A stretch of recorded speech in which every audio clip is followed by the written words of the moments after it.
Hello everyone, this side Shelly and welcome to our channel. And without wasting further any time, let's move toward our today's topic. Previous videos में हमने हमारा forebrain, midbrain cover करा and this time we'll cover hindbrain. And before moving forward, don't forget to like, share, subscribe so you'll notify whenever I'll upload any important videos that relevant to you. So guys, please like, share, subscribe, and if you have any doubt, any queries related to this topic or any further topic that I already explained to you, let me know in the comment section. So let's start. Hindbrain. Hindbrain is the last and third part of our brain. The first part is forebrain, the second is midbrain, and the last one is hindbrain. Hindbrain को हम क्या बोलते हैं? Romencephalon. The other name of the hindbrain is romencephalon, and as other brain like forebrain, midbrain, we also associate this name. I mean, कैसे इसको remember करें, कैसे इसको याद करें? तो याद करने के लिए the best thing is make association between things, between words, between keywords, and all those stuff. So hindbrain, romencephalon. Romencephalon is the other name from hindbrain. And now the question is how to remember this. Most of time will confuse with the names. जब exams में MCQs के format में आते हैं, इधर brains के name, इधर उनके अल्टरनेटिव नेम्स, अभी तो हमें लगेगा हमको सब कुछ याद है जब हम पढ़ रहे होंगे, बट जब हम क्वेश्चन सॉल्व करते हैं, जब हम MCQ सॉल्व करते हैं, तो हम काफ़ी ज़्यादा कन्फ्यूज हो जाते हैं क्योंकि सारे नेम एक साथ होते हैं. तो make association so will remember it. So hindbrain सबसे लास्ट में आता है और इसका अदर नेम है रोमेंसेफेलन. तो हम ऐसे याद कर सकते हैं कि हाइंडब्रेन सबसे लास्ट में, इसलिए वो रो रहा है कि ओ शिट मुझे आपने लास्ट में रख दिया, मैं सबसे छोटा हूँ, इसका क्या मतलब, ये वो. तो छोटे बच्चे मोस्टली रोते हैं. हाइंडब्रेन सबसे लास्ट पार्ट है क्योंकि सबसे छोटा है वो. आई डोंट से कि छोटा है, बट येस हम उसको लास्ट में देखते हैं तीनों पार्ट्स के कंपेयर में. तो लास्ट में वो रो रहा है, ऐसा बोल रहा है, इमेजिन कि हाइंडब्रेन चिल्ला रहा है कि मुझे लास्ट में छोड़ दिया, मैं छोटा हूँ, रो रहा हूँ. तो रोना, तो रोमेंसेफेलन, रोने का रो उठाओ, रोमेंसी का रो उठाओ. तो रोमेंसेफेलन यानी रोने वाला काम कौन कर रहा है? Hindbrain. I hope it feel relevant to you. आपको रिलेवेंट से काम नहीं है कितना लॉजिकल बन रहा है, बस हमें एसोसिएशन बनाना चाहिए ताकि हमें याद रहे. तो हाइंडब्रेन का अदर नेम रोमेंसेफेलन याद हो गया. अब हाइंडब्रेन के अंदर दो चीज़ें आती है, मेटेंसेफेलन एंड माइंसेफेलन. हाइंडब्रेन दो पार्ट्स में डिवाइडेड है, मेटेंसी एंड माइंसी. तीनों ब्रेन के अंदर ऐसा आता है, तीनों ब्रेन में टेलेंसेफेलन, डाइंसेफेलन, देन मेटेंसेफेलन, मेसेंसेफेलन, देन मेटेंसी, देन माइंसी. इसका भी सीक्वेंस हमें कैसे याद करना है ये मैंने वेरी वेरी वेरी बिगनिंग में आपको बता दिया था in first video. So if you have, अगर आपको जानना हो तो आप प्रीवियस वीडियो को अप्रोच कर सकते हो. सो अभी मैं इसमें नहीं जाऊँगी इसको कैसे सीक्वेंस में याद करना है. जिस हमें इतना याद रखना है कि हाइंड ब्रेन में दो पार्ट है, मेटेंसेफेलन एंड माइंसेफेलन.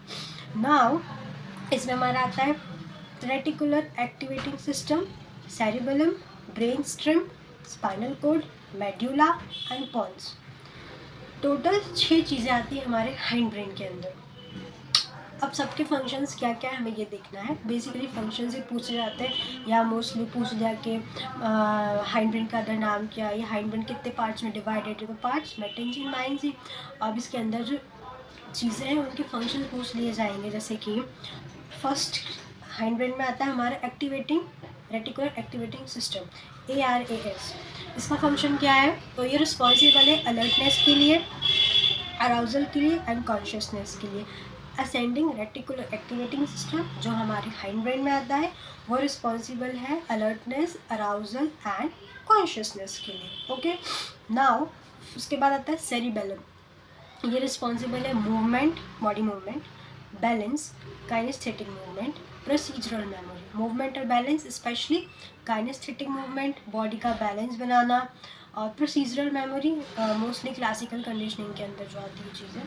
तो हमारा cerebellum movement, balance, kinesthetic movement. Specially kinesthetic movement अगर आपको पूछा है तो आप आँख बंद करके सेरिबेलम को सिलेक्ट करें, और वॉलेंटरी मूवमेंट पूछा है then you will go forward, sorry then you will go towards basal ganglia. तो बेसल गैंग्लिया एंड सेरिबेलम के बीच में कन्फ्यूजन ना हो. वॉलेंटरी तो बेसल गैंग्लिया एंड काइनेस्थेटिक तो सेरिबेलम. ओके. ओके। और एक और चीज़ है कि सेरिबेलम को लिटिल ब्रेन भी कहा जाता है। यस, सेरिबेलम को लिटिल ब्रेन भी कहा जाता है। तो कई बार ये भी पूछा था कि the other name of little brain is, और लिटिल ब्रेन किसको बोलते हैं, and so on. So remember कि cerebellum is a little brain.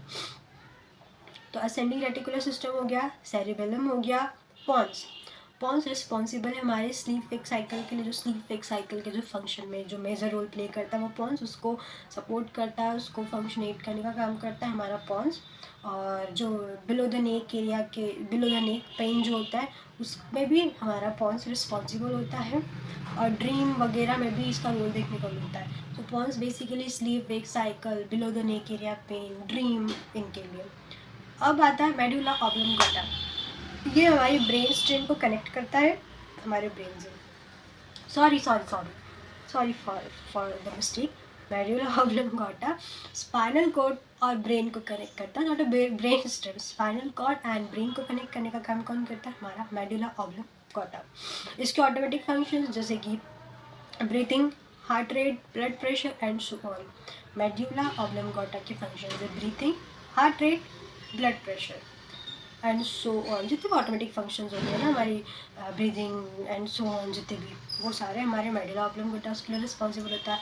हमारे ब्रेन स्पाइनल कॉर्ड को कनेक्ट करता है। तो medulla oblongata, pons, reflex cycle, below neck area pain, dream, cerebellum, little brain है, movement, balance, kinesthetic movement, procedural memory, activating reticular ascending system, ascending reticular activating system, alertness, consciousness, arousal, and brain stem. जिस brain stem का function नहीं, जो इतना पूछेंगे brain stem भैया hind brain में आता है। और इसको हम लिजार्ड ब्रेन भी बोलते हैं। लिजार्ड ब्रेन क्यों बोलते हैं, क्योंकि इसका जो शेप है हमारी ब्रेन स्टेम का वो लिजार्ड की तरह है, इसलिए हम ब्रेन स्टेम को लिजार्ड बोलते हैं। Got it. तो हमारे हाइंड ब्रेन को हम रोमेंसिफेलन बोलते हैं। ये दो हिस्सों में डिवाइडेड है, मेटेंसिफेलन, माइंसिफेलन। इसके अंदर आता है हमारा एक्टिवेटिंग रेटिकुलर एक्टिवेटिंग सिस्टम, और इसको असेंडिंग रेटिकुलर एक्टिवेटिंग सिस्टम भी बोलते हैं। सेरिबेलम, फिर पॉन्स, फिर मेडुला ऑब्लंगोटा, देन ब्रेन स्टेम, जिसको लिजार्ड ब्रेन भी बोलते हैं।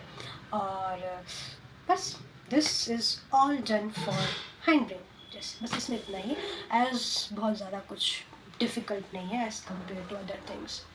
So I hope you all guys understand what I'm trying to explain you, or all the things that comes under hind brain. And if you have any queries, any doubts, let me know in the comment section. I hope you guys enjoy the video. Thanks for watching this video till end, and like, share, subscribe. Okay, thank you, and I hope you all guys are doing well. We'll see you soon in our next video. Hello, thank you, bye bye, take care.